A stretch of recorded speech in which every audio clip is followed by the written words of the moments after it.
자, BTS 화제는 늘 잔치상 분위기인데 오늘은 약간 뒤가 심심한 그런 것도 있는 그런 화제입니다. 김영대 평론가 모십니다. 예, 안녕하세요. 안녕하세요.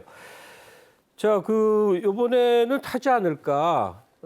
아카데미 영화제가 기생충에게 상 주고 나서 정말 그 영화제 자체가 빛나는 그런 걸 봤는데 베스트 팝 듀오 그룹 퍼포먼스라는 분야 이게 근데 왜 안 돼 버렸어요? 뭐 상이야 뭐 받을 수도 있고 안 받을 수도 있지만 어떻게 이해하십니까? 뭐 방금 선생님이 말씀하셨던 것처럼 상은 못 받을 수도 있다. 저는 사실 이게 정답이라고 생각해요. 왜냐하면 저도 어제부터 계속 방송을 계속 하고 있는데 네. 못 받은 이유를 물어보거든요. 네, 그걸 어떻게 알아? 저는 모릅니다. 솔직히 말씀드리면. 네. 그리고 저도 시상식 심사위원을 여러 개 하고 있지만 저는 심사위원으로서 한 표를 행사했을 뿐이지 그 안에 어떤 뭐 논리가 있다라든지 어떤 분위기는 있겠죠. 네. 네. 그런데 물론 우리가 이제 BTS라는 그룹을 중심에 놓고 생각을 하다 보니까 실제로 대중성도 이만큼 왔고 인지도도 높아졌고 누가 봐도 사실 뭐 음악을 잘 모르는 사람이 들어봐도 결코 뒤지지 않는 음악을 하고 있는데 왜 그래미는 상을 안 주는 거야? 이런 식으로 이제 그래미를 비난을 할 수밖에 없는 이런 상황이 된 건데요. 일단은 정말 기초적인 건데 이런 생각을 먼저 해보시면 좋을 것 같아요. 우리가 지금 BTS가 3대 음악상에 도전을 하고 있고 지금 2개는 석권을 했죠. 예. 아메리칸 뮤직 어워드, 빌보드 뮤직 어워드.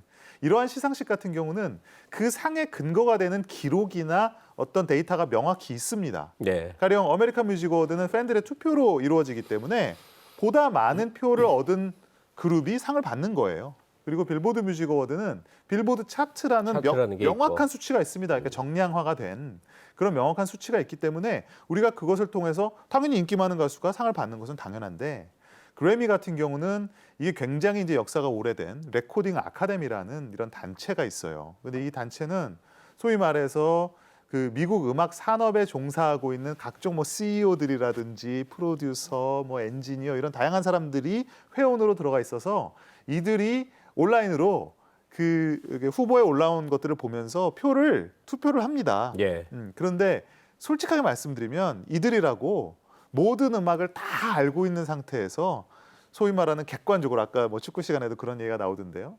객관적인 마인드로 뽑는다기보다는 자신의 취향대로 예. 자신의 주관에 의해서 선정을 하는 겁니다. 그래서 정확히 말씀드리면 BTS가 후보에 오른 것은 분명히 성과이고 그들의 존재를 레코딩 아카데미가 인지하고 있다, 인정하고 있다라는 근거가 되지만 그들이 왜 수상하지 못하고 뭐 도자켓과 시저라는 듀오가 콜라보가 수상을 했는지에 대해서는 우리는 알지 못한다. 예. 그건 알 수가 없다 이렇게 생각을 합니다. 그러니까 지금 흔히 3대 음악제라고 했을 때 2가지 석권한 거는 이 데이터가 있으니까 그렇습니다. 그냥 우리가 어쩔 수 없이 하지만 자신들의 심리적 반응에 기초하고 있는 그 전문가들 수상 그래미는 예상 못하는 거 아니냐인데 그걸 뒤집어 생각을 하면요. 미국의 대중들 주로 젊은 층 중심 심지어 기성의 라디오나 TV도 잘 안 보는 이 층들에게 BTS는 압도적이어서 그렇습니다. 그래미 후보까지는 안 만들 수 없을 만큼 그래미급의 가수가 BTS는 맞는데 네. 그 심사위원들은 나이도 좀 있고 그렇죠. 미국 내에 젖어 있으면 K-팝이 아무리 유행을 해도 잘 안 들려올 수 있거든요. 그들의 활동 범위에서. 우리가 이 심사위원들로 이루어지는 모든 분야가 그래요. 스포츠도 마찬가지고 음악도 마찬가지고 모든 분야가 그런데 심사위원의 성향이라는 말이 있습니다. 네. 그 그래미 끝나고 나면 항상 외신들이 보도하는 게 뭐냐면 그래미 스놉 앤 서프라이즈라는 말을 해요. 스놉이라는 거는 말 그대로 제껴진 걸 말하는 거죠. 충분히 값어치가 있는데 제껴진 것들을 스놉이라고 그러고요. 서프라이즈는 받을지 몰랐는데 받은 걸 서프라이즈라고 합니다. 네. 그래서 BTS가 지금 2년 연속 그래미 스놉이 됐거든요. 근데 이 말은 뭐냐면 모든 사람이 알고 있는 거죠. 그래미라는 이 조직이 레코딩 아카데미가 갖고 있는 어떤 취향이 있고요. 그 취향은 구체적으로 말씀드리면 나이가 좀 있고 예. 남성 그리고 백인의 취향입니다. 근데 이런 취향을 이제 여러 가지로 제가 뭐 시간은 없습니다만 여러 가지로 분석을 해보면 이런 게 있어요. 아무래도 흑인 음악보다는 락 음악이나 포크 음악 혹은 재즈 같은 음악들에 좀 더 친화적이고요.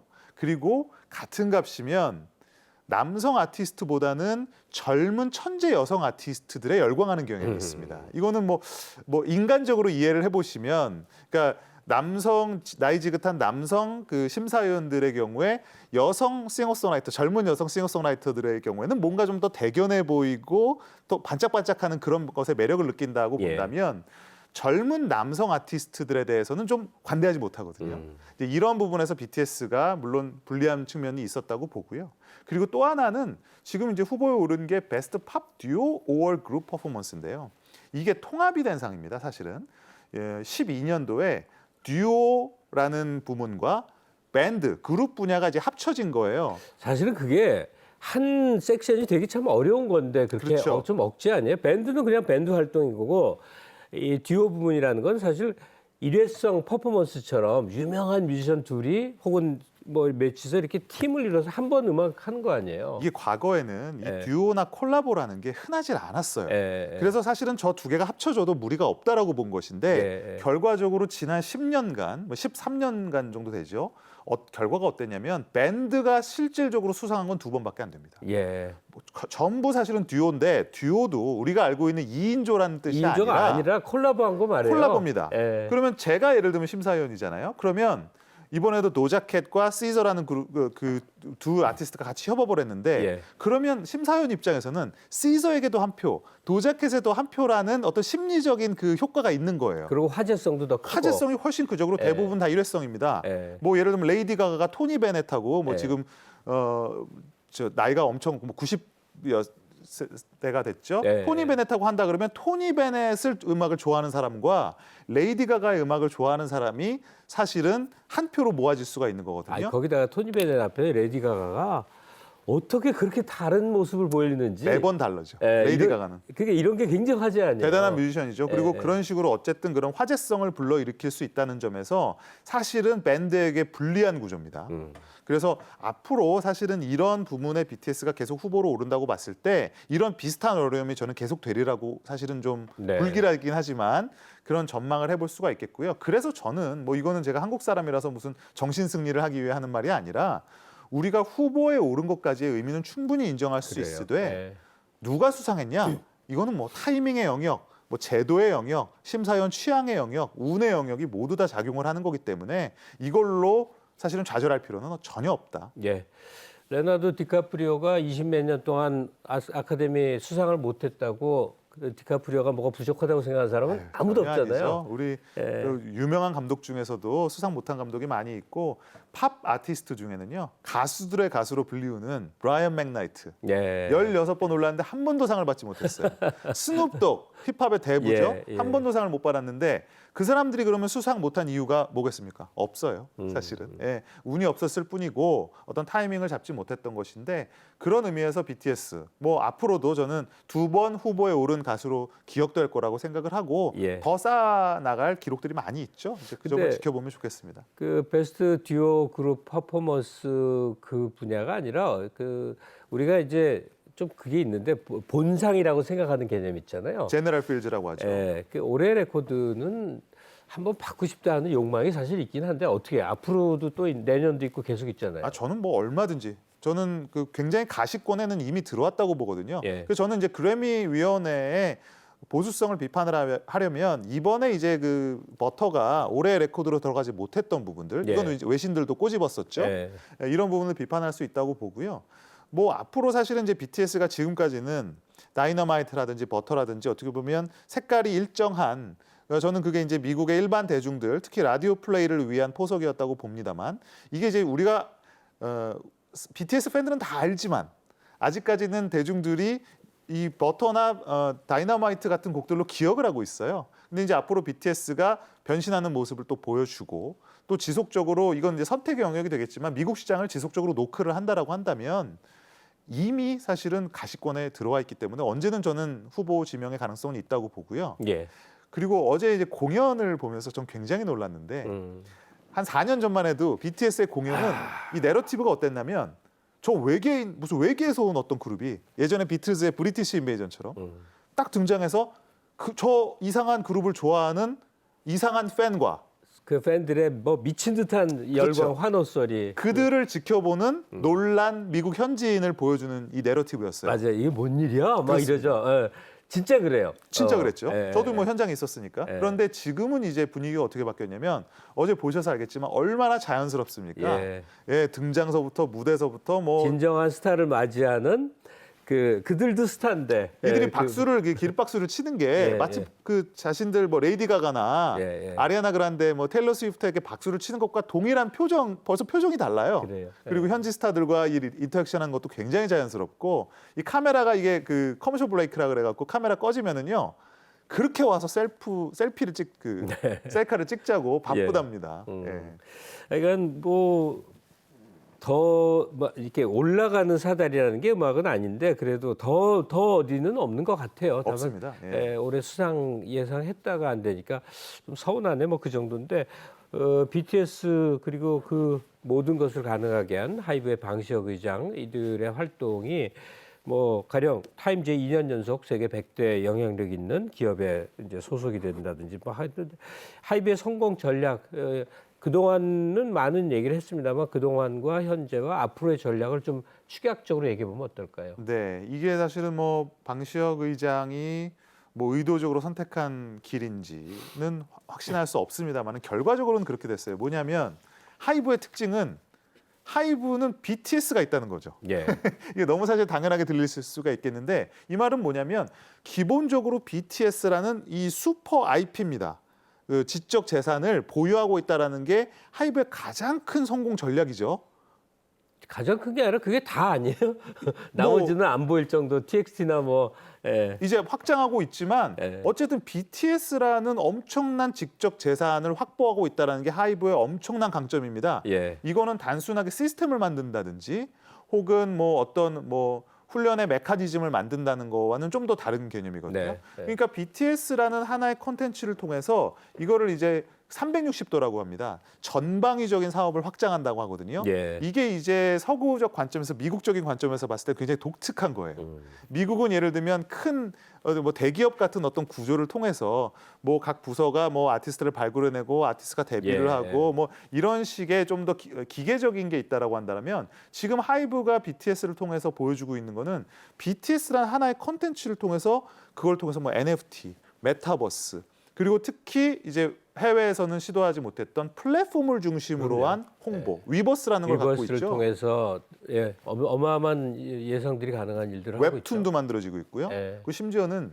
흥미로운 게요. 이 위버스에 지금 해외 아티스트들이 들어와 있어요. 예. 산업적으로 보면 역전 현상입니다. 그러니까 우리가 외국 기업의 산하 레이블로 들어가는 것이 아니라 오히려 그들과는 전략적인 파트너십을 맺을 뿐 지금 이제 미래 산업을 선도하는 게 지금 이제 플랫폼이라고 많이들 얘기하는데 그 어떻게 보면 좋은 목을 사업의 목을 지금 하이브가 오히려 점유하고 있는 상황이거든요. 예.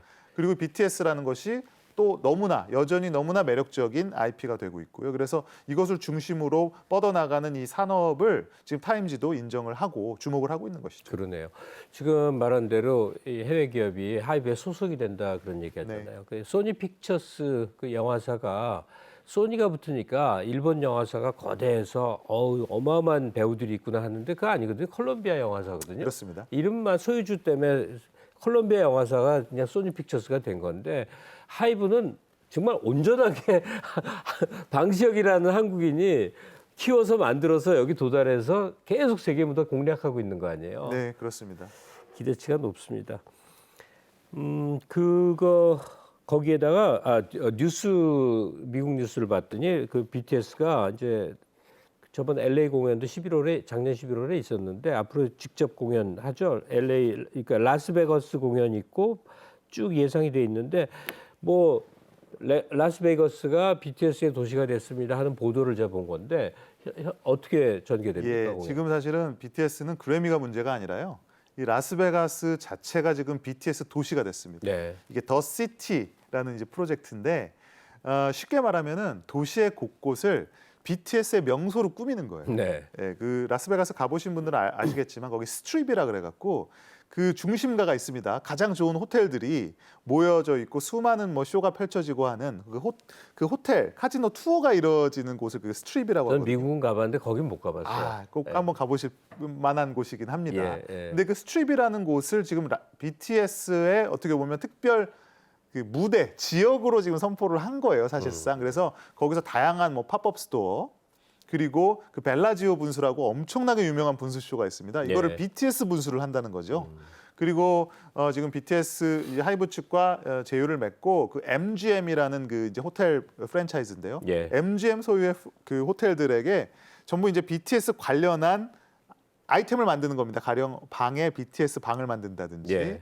뭐 BTS에 관련한 뭐 물건을 판다든지 시설물을 만든다든지 하는. 그래서 지금 도시 전체가 사실은 BTS 관련한 행사로 채워지고 있고 지금 아미들이 거의 점령하고 있다고 보시면 돼요. 제가 뭐 이건 경우는 다르지만 2018년에 빌보드 뮤직 어워드 갔을 때도 방을 구할 수가 없을 정도로 예. 예, 항공편이 없을 정도로 아미들이 정말 완전히 도시를 지금 메웠었는데 저 라스베가스로 전 세계에서 몰려온다는 거죠. 그렇습니다. 예.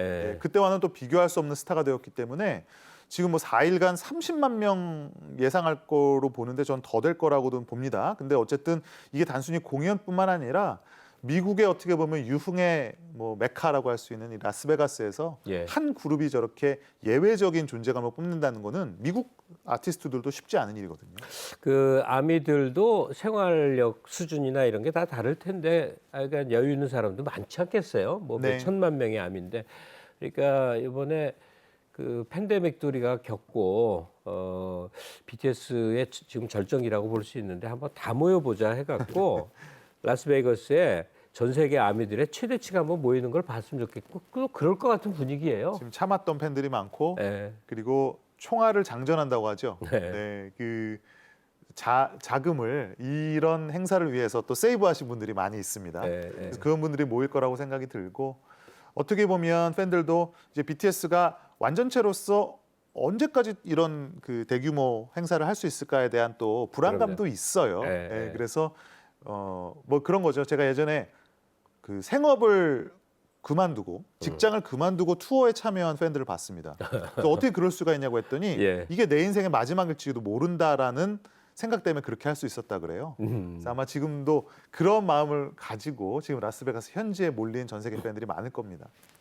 이게 팬데믹의 영향 때문에 지금 그런 기대를 하나 갖고 또 하나 그 BTS 병역 문제가 어떻게 될지는 모르겠는데 이게 완전체 공연이 당분간 힘들다 하면 정말로 그 여러 가지 편의까지 제공을 해서 세계 최대 규모의 네. 이 공연을 이 상암 월드컵 경기장이나 고척동이나 어딘가에서 해서 BTS 내지는 K-팝을 사랑하는 모든 사람아 다 모여라 해서 전 세계에서 한번 이 서울 중심으로 한번 모여봤으면 좋겠다. 모이면 정말 멋질 것 같습니다. 그리고 이게 또 투어리즘 그 관광 산업하고 연관이 돼 있는데 예. 이미 뭐 관광 쪽에서는 지금 BTS 투어 사실은 저도 그 자문에 동참을 해서 현지 답사까지도 했습니다만 BTS 관광 명소가 이미 개발은 돼 있습니다. 그럼요. 예. 그래서 그것들을 연결해서 뭐 3박 4일, 4박 5일 이런 식으로 연계하는 코스들이 지금 다 뭐 고민 중에 있고요.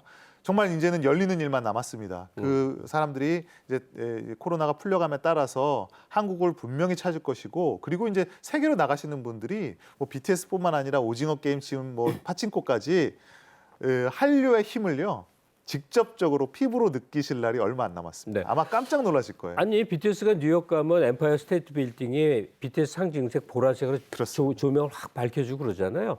그런 식의 어떤 대형 기념 공연 서울에서 연다면요. 제가 서울시에 건의를 해서라도 네. 뭐 서울시 주요 다리들 다 그 아미 상징색 만들어주고 뭐 서울이란 도시 전체가 한번 BTS로 푹 젖어보는 거 어떻겠어요? 괜찮죠? 너무 좋을 것 같아요. 그리고 네. 뭐 어떻게 될지 모르겠습니다만은 뭐 새 정부 인수위원회 측에서도 하이브를 비롯해서 지금 대형 기획사들과 뭐 만남을 갖고 예. 뭐 그런 의견을 듣는 걸로 알고 있는데 뭐 그런 어떤 대중문화에 대한 좋은 의지가 있다라고 한다면 또 정부에서도 홍보라든지 지원이라든지 이런 것들을 해줄 수 있다고 보기 때문에 좀 기대를 해보고 있습니다. 네. 자, 그 작년 11월 BTS LA 공연 이후로 트와이스 공연도 있고 미국 공연 얘기예요. 그 에이티즈도 쭉 이제 글고 하여간 BTS만은 아니다. 우리도 더 있다 이제 이건데 스트레이키즈가 지금 보니까 굉장히 뭐 승승장구하고 있던데요. 스트레이키즈 현황 좀 소개해 주시죠. 선생님하고 저하고 스트레이키즈 유망하다고 굉장히 오래전부터 얘기를 네. 했었는데 실제로 이제 그렇게 됐죠. 매니악 이 노래가 요새 네. 뭐 방방 뜨고 있죠. 그런데 이렇게 좀 생각을 해보셔야 될 것 같아요. 이제 스트레이키즈가 등장했다 그러면 그럼 BTS만큼 성공한 그룹이 나오는 거야? 그러니까 이런 관점으로 접근하실 필요는 없고요. 그러니까 예를 들면 우리가 비틀즈나 마이클 잭슨이나 이런 슈퍼스타들은 정말 세기에 한번 나올까 말까 하니까 우리가 뭐 BTS와 같은 또 다른 이 어마어마한 형상을 그대로 스트레이키즈가 재현을 해줄 거냐 이렇게 뭐 너무 또 큰 기대를 하면 실망할 수도 있으니까요. 예. 다만 저는 이렇게 말하고 싶어요. 지금 이 스트레이키즈를 지지하는 팬덤은요. 정말 또 스트레이키즈만을 지지하는. 그러니까 우리가 다른 지금 예전과 사실은 케이팝이 바뀌는 게 뭐냐면 옛날에는 나는 케이팝 팬이다라고 선언하는 사람들이 많았어요. 예. 근데 지금 점점 어떻게 돼가고 있냐면 예. 나는 스트레이키즈를 좋아해. 나는 트와이스를 좋아해. 뭐 나는 뭐 레드벨벳을 좋아해. 나는 예. 있지를 좋아해. 이런 식으로 본인들의 취향을 내세우고 그 특정한 그룹을 지지하는 팬들의 세력이 굉장히 커지고 있고 케이팝이는 한 덩어리가 아니에요. 아닙니다. 그 안에 개별적인 뮤지션들에 대한 애착 뭐 이런 걸로 이제 그렇죠. 진화가 된 거죠. 예전에도 락 좋아한다 그래서 뭐 그러면 비틀즈와 롤링스톤즈를 다 좋아하고 이런 거 아니잖아요. 그럼요. 그 안에서도 라이벌이 있고. 그래서 지금 케이팝도 어떻게 보면 그런 분화, 개별화 양상인데요. 그 와중에 지금 스트레이키즈가 어떻게 보면 일을 낸 거죠. 네. 그 빌보드 200 메인 차트죠. 앨범 차트에서 이제 1위에 올랐는데요. 데뷔하자마자 이제 1위에 올랐는데 제목이 오디너리죠. 아마 앨범 오디너리, 타이틀이. 그러니까 올디너리라는 평범한이라는 단어를 변형을 해서 이상한, 어드라는 말을 써서 오디너리라고 했는데 오디너리죠. 이게 그룹으로 보면요, 그러니까 케이팝 아티스트만을 보면 BTS 그리고 그 중간에 이제 슈퍼그룹 개념으로 해서 슈퍼 M이라는 그룹이 있었습니다. 예. 올스타 그룹이었죠. 예. 세 번째 1위 앨범으로 지금 기록이 된 겁니다. 그러니까 어마어마한 사실 기록이에요. 그래서 이제 앞으로 이제 스트레이키즈도 당연히 이제 주목해야 되는 그룹이 되었고 사실 스트레이키즈의 또 흥미로운 점이 뭐냐면 한국에서는 아직도 모르는 분들이 많다라는 겁니다. 예. 예, 이게 저는 소위 말하는 포스트 방탄소년단 시대 이후의 특징이라고 저는 보는데요. 이미 케이팝이라는 것이 굉장히 세계화의 과정을 지금 빨리 밟고 있고 그리고 이 뭐 SNS 또 새로운 뉴미디어 시대에 케이팝이라는 것이 우리는 정작 못 쫓아가고 있는데 세계 팬들이 벌써 먼저 발견하고 즐기고 그들 나름의 팬덤을 구축하고 하는 과정들이 정말 엄청난 속도로 이루어지고 있다는 거예요. 그러다 보니까 어떤 현상이 생기냐면 한국에서는 잘 알려지지 않거나 아직까지는 지명도가 없는 그룹이 정작 외국에서는 먼저 발견이 외국에서 된다든지 유명하고, 예. 혹은 한국에서는 이거는 한국의 일반 대중의 취향은 좀 아닌데 하는 음악들이 외국 팬들은 열광하고 하는 이러한 사실은 우리가 예전에는 상상하지 못했던 이런 구도가 만들어지고 있는데 스트레이키즈가 사실은 그러한 그룹입니다. 예. 한국에서는 물론 케이팝 팬들 사이에서 굉장히 유명세가 있죠. 4세대 아이돌의 선두주자라고 불리고 있지만 일반 대중들에게는 굉장히 낯선 그룹이기도 한데 지금 빌보드라는 저런 메인스트림 차트 1위로 올라갈 정도로 지금 미국 안에서는 스트레이키즈의 팬덤이 지금 상당수가 지금 만들어져 있다라는 것이 되겠고요. 이게 지금 스트레이키즈뿐만 아니라 저는 다른 그룹에게도 이런 비슷한 양상이 번지고 있어요. 그래서 스트레이키즈 이후에 또 어떤 그룹이 떠서 이런 기록을 낼지 이것도 사실은 지켜보는 재미가 있을 것 같습니다. 그래요. BTS는 이제 좀 특이하게 봐도 될 만한 예외적인 그룹이라고 봐주죠. 몇십 년 만에 한 번 있는 그런 건데 탄탄하게 이제 대형 그룹으로 이제 그 밑에 쫙 밑이라는 게 이상하다. 하여튼 쫙 있으면 좋겠는데 스트레이키즈는 뭐 누가 봐도 그렇죠. 소리꾼이나 또 신메뉴나 이런 것들 나와서 이 커버 밴드들이 뭐 안 하는 팀이 없다시피 하고 음악적으로 굉장히 그 전통 민속도 결합하고 네. 굉장히 개성이 강하잖아요. 실험적인 그룹이고요. 다양한 정말 뭐 국악뿐만 아니라 힙합, EDM 뭐 어떤 이 스트레이키즈가 뭐라고 불리냐면요. 마라맛 케이팝의 선두주자라고 불립니다. 그게 뭡니까? 마라 아시죠? 마라탕. 마라탕. 예. 네. 맵죠. 네. 이걸 맛있다고 하기보다는 자극적이지 않습니까? 그런데 먹다 보면은 계속 땡긴다는 거예요. 계속 먹고 싶고 스트레이키즈의 음악이 낯설죠. 처음 듣는 사람은 친해지기가 어렵습니다. 하지만 듣고 나면 또 듣고 싶고. 예. 그리고 이들의 특히 무대가 굉장히 강렬한데요. 예. 보면은 또 보고 싶고 이런 중독성이 있다라는 이게 겁니다. 마라맛이라고 하는 그렇습니다. 사실은 근데 그것도 흥미로운 것이 케이팝이라는 장르 자체가 이 산업 자체가 외국 사람들에게 눈에 그렇게 많이 비춰지고 있어요. 사실은 매력으로. 그러니까 뭐냐면 친해지기는 좀 어려운데 일단 발을 들여놓게 되면은 빠져나올 수가 없다. 그 강렬한 거리에서요. 케이팝 커버 밴드들 공연 아직은 이 네덜란드니 뭐 영국인이 시민들이 현재까지 다 신기해하는 표정이 역력해요. 맞습니다. 뭐 이상하게 땅바닥에서 굴르고 올라타고 뭐 별거 다 하니까 그러고 있는데 그 코로나19가 이제 거의 해제되는 분위기거든요. 우리나라가 오히려 조금 뒤처지던데 그냥 일상으로 돌아간 나라들 이제 얼마나 그 투어들을 많이 계획하고 있겠어요. 앞으로 BTS 포함해서 K-팝 그룹들의 해외 투어 전망들 또는 구체화돼 있는 그 스케줄들 좀 알고 있는 거 있으면 얘기해 주시죠. 네, 뭐 BTS 말씀드렸고요. 스트레이키즈 투어 국내 포함해서 투어 일정을 발표를 했죠. 그래서 미국의 주요 도시들을 이제 돌게 되고요. 또 미국 외에도 전 세계 도시들을 이제 포함한 월드 투어가 계획되어 있습니다. 트와이스도 마찬가지고요. 네. 그리고 지금 에이티즈, 또 에이티즈 역시 4세대 그룹의 선두주자고 또 이런 스트레이키즈나 또 에이티즈나 이런 4세대 그룹들 특징이 또 굉장히 프로듀싱에 특화돼 있어요. 네. 스트레이키즈 같은 경우도 자체 프로듀싱 유닛이 따로 있고 그래서 앞으로 이런 4세대 그룹들의 전망이 굉장히 밝은데 중요한 거는 사실 이 아이돌 산업이라는 것의 특성상 이 대면 콘서트가 정말 중요합니다. 네. 이게 단순히 공연을 한다라는 의미도 있지만 어쨌든 지금 우리가 뭐 온라인 시대다 메타버스 시대가 도래한다라고 하지만 아직까지는 그 현지에 있는 로컬 팬들을 만나고 하나하나 손을 잡아주고 그들과 눈을 맞추는 과정이 굉장히 필요해요. 특히 아이돌 산업에서는 어떻게 보면 그게 전부라고 해도 과언이 아닌데 예. 지금 K-팝이 특히 뭐 지금 스트레이키즈나 트와이스나 에이티즈 같은 경우는 대형 그룹입니다만은 작은 그룹들 있지 않습니까? 예. 이런 그룹들은 코로나 터지기 전에는 어떤 전략으로 접근했었냐면 마치 인디 그룹과 같은 그 전략을 썼단 말이에요. 예. 가령 사람이 적게 모여 있는 어느 장소에 가서 공연을 한다든지, 거리 공연들도 꽤 많이 하죠. 네, 학교 뭐 대학교 같은데 광장에서 공연을 한다든지 이러면서 그들에게 직접적으로 어필하고 거기서 사인을 해주거나 손 한번 잡아본 사람들이 정말 충성스러운 팬덤이 되는 이런 과정을 사실 BTS도 겪었죠. 예. 처음에 200명을 모아놓고 공연을 했던 그런 시절도 있었는데 그래서 사실은 K-팝 그룹들에게 있어서 이런 대면 공연 월드 투어는 정말 필수적인 요소입니다. 이게 뭐 기획사 입장에서 뭐 온라인 공연보다 대여섯 배, 많게는 10배 이상의 수익을 얻는 산업이기도 하지만 장기적으로 보면은요 투자입니다. 네. 예, 네. 그들을 직접 만난다는 게 그래서 지금 K-팝의 지속적인 발전을 위해서는 당연히 지금 당장은 어떻게 보면 이 대면 공연이 필수적인 요소라서 이런 시즌이 지금 돌아오고 있다라는 거는 좀 밝은 우리가 미래를 점칠 수 있는 하나의 네. 요소라고 볼 수 있겠습니다. 아니 뭐 작은 클럽에서라도 다 할 수 있는 거고 그거 중요합니다. 전 세계를 무대로 네. 우리 그룹들이 이 코로나19 해제 상황에서 가장 물밀듯이 전 세계를 누볐으면 좋겠고요. 그 오늘 BTS 그 그래미상 수상 불발과 더불어서 K-팝 전망도 해봤는데 끝으로 그 김영대 평론가에게 제가 부탁이 하나 있습니다.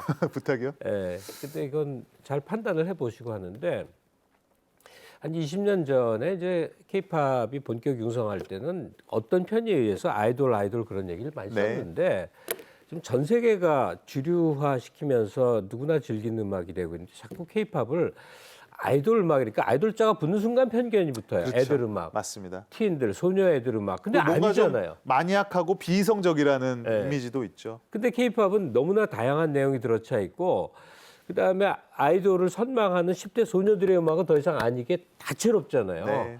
그래서 자꾸 K-팝에 아이돌자 붙이는 거 좀 이제 좀 띄어버렸으면 좋겠다. 맞습니다. 관계자들에게 얘기를 하고 스스로 아이돌 음악이야? 제가 봐도 제가 음악 평론가이기도 한데 아니거든. 근데 왜 아이돌을 아직도 쓰는지 좀 그러니까 영향 좀 사실은 받아주세요. 아이돌은 포맷이잖아요. 네. 이 산업의 포맷이라서 이거를 음악을 우리가 구분할 때 아이돌 음악 이렇게 말하는 게 좀 적절치는 않습니다. 예. 그리고 그 포맷이고 시스템이라고 하지만 최근에는 아까 스트레이키즈도 마찬가지입니다만은 자체 제작을 한다 음악을. 그럼 이거는 우리가 통상적인 의미에서 아이돌이라고 보기는 어렵거든요. 다만 이들을 아이돌로 길러내는 제작사의 시스템이 관여가 그 돼 있다. 연습생 발굴해서 키워내니까 그렇습니다. 기존 서구와는 다른 이런 네. 시스템이구나 해서 아이돌 시스템이라고 하는지 모르지만 자꾸 K-팝을 아이돌 음악으로 오해하는 수가 많단 그리고 말이에요. 이 아이돌이라는 말 자체가 원래 일본에서 건너온 건데 그렇죠. 일본에서도 이게 좀 오용된 거거든요. 그러니까 틴 팝 아이돌, 10대의 팝 우상이라는 말을 자신들이 아이돌 이렇게 해서 이제 변형한 거를 이제 우리가 어떻게 보면 빌려서 우리식으로 토착화시켜 쓰고 있는 것인데요. 예. 저도 사실 마뜩지는 않습니다. 그래서 사실은 외국에서 제가 뭐 기사를 쓰거나 이야기를 할 때는 아이돌이라는 표현을 쓰지 않고요. 예. K-팝. 근데 K-팝도 사실은 또 장르도 아니에요. 그래서 여러 가지로 좀 해야 할 일이 많이 있습니다. 그래요. 김영래 평론가였습니다. 고맙습니다. 예, 고맙습니다. 이번 주 시간 마치고요. 다음 주에 여러분 뵙겠습니다. 고맙습니다.